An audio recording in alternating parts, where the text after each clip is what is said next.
Chers amis, bonjour et bienvenue à notre repère pour la journée. Le Seigneur nous appelle et nous envoie.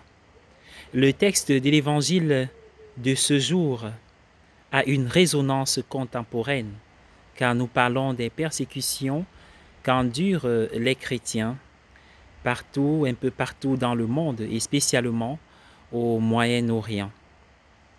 Les loups dont parle Jésus semblent être encore en liberté et ils prennent plusieurs formes, des formes particulières à certains endroits et à certains moments de l'histoire.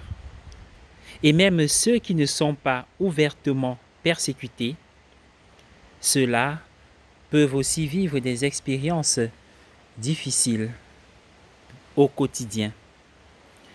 Ce qui était autrefois considéré comme faisant partie de la pratique chrétienne ordinaire peut apparaître comme un comportement excessivement religieux. Ainsi donc, les jeunes et les moins jeunes sont vus d'un certain œil, alors qu'ils peuvent partager au sujet de leur participation à l'église le dimanche, à la messe le dimanche, ou alors tout simplement s'ils sont soupçonnés d'accepter ou de respecter l'enseignement de l'Église, par exemple sur la moralité en termes dans le sujet de la sexualité. Ainsi donc, bien-aimés dans le Seigneur, les contemporains de Jésus, son monde n'était pas très différent du monde dans lequel nous vivons en ce qui concerne une certaine hostilité vis-à-vis de ceux qui empruntent le chemin de l'Évangile.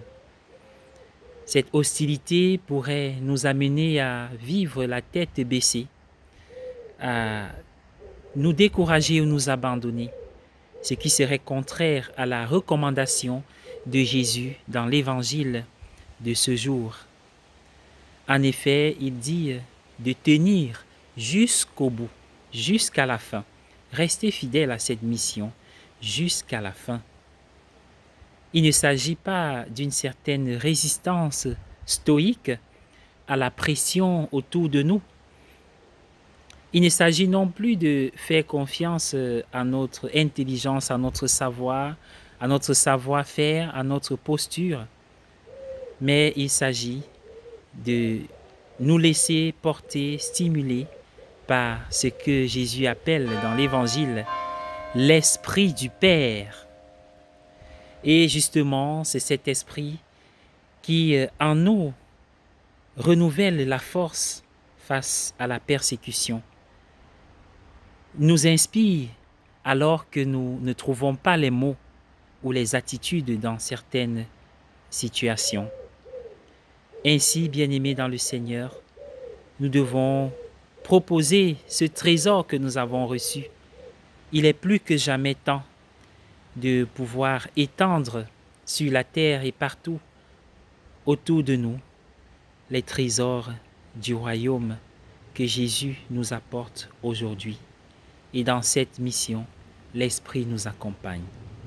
Je vous invite à prier avec moi en ce mois consacré au précieux sang.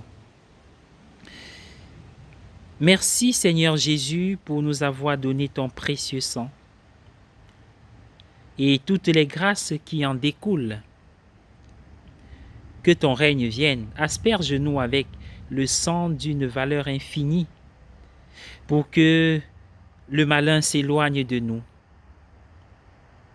Seigneur mon Dieu, je vous supplie de couvrir de votre amour miséricordieux l'humanité coupable et souffrante afin que, repentante, elle revienne à vous tout entière par les mérites infinis du sang précieux de votre divin Fils et la médiation du cœur douloureux et immaculé de Marie. Seigneur Jésus, par votre sang divin, j'accueille le pardon de mes péchés, que ce sang très précieux coule sur toute l'humanité souffrante et tout sera purifié et renouvelé sur cette terre de souffrance, de péché et de persécution. Amen. Bonne journée à tous.